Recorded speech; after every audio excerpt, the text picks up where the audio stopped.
Beloved people of South Africa, this is Mandisa Mthembu. This message is not for the unfaithful, skeptical people. This message is for those who believe in God, the chosen people, those who live by faith, not by sight.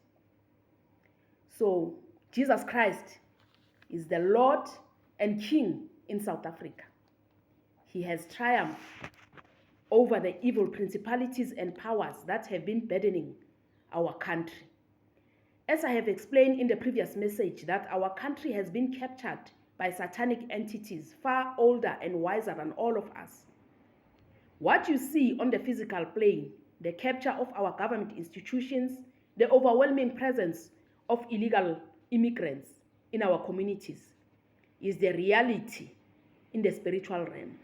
Spiritual pollution and annihilation of the people of South Africa in their belief in God and their peaceful culture is the mission of these satanic entities.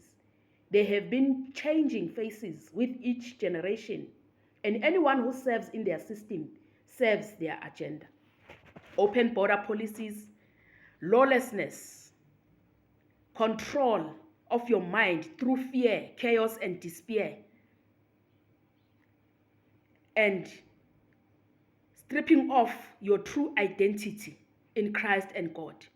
But God Almighty Jehovah has conquered and is establishing a divine government in South Africa, a government of true justice, integrity, and liberty, with the people of South Africa governing themselves through civil society movements, academic and professional associations, and community forums, where the people you elect are not honorable members of parliament, but servants of the people. The word minister means a servant attending the needs of the people you represent. So all ministers who will be elected to these positions in the incoming government will be servants of the people. Elections are going to be divided into two: local elections. The selection of local council constituency will be deployed to municipalities and will be contested by civil rights movements.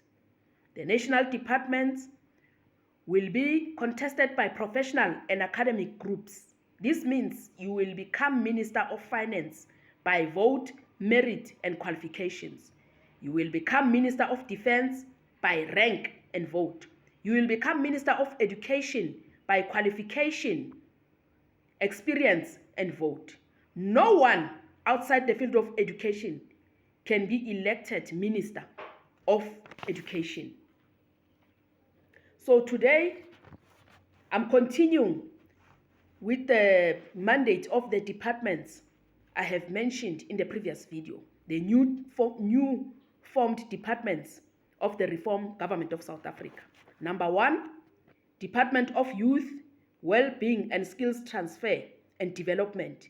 The mandate of this department is to address and meet the needs of South African children and youth, cultivate authentic talent from young age, transfer skills, and development programs for the unemployed youth. This initiative will involve close collaborations with key stakeholders like private sector, FET colleges, universities and schools, mental health institutions, and social development, to consider the implications of the findings of the future custom-made policies that will cater to each and every child and young person needs who is a South African. A healthy and active, empowered youth breeds a bright future. 2, Department of Travel and Tourism. South Africa is rich in history, heritage, wisdom, minerals, and possesses natural beauty. The unique, peaceful people of different cultures and languages, their humility, vibe, and raw talent and pleasant weather is what makes our nation stand out for tourist attractions. The department's mandate is to promote our beautiful country to the world. This will foster the growth and development of tourism sector, create employment, and contribute to economic growth. 3. South African Reform Electoral Society.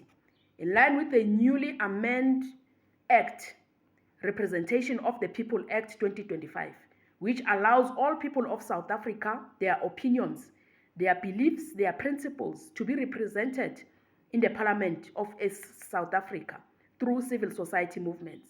This department's mandate is to take over from IEC the electoral processes and implementing and enforcing the single transferable voting system. This will give a fair representation to civil society groups, professional and academic associations in council and government. It will also give the people power to choose which candidates represent them in parliament.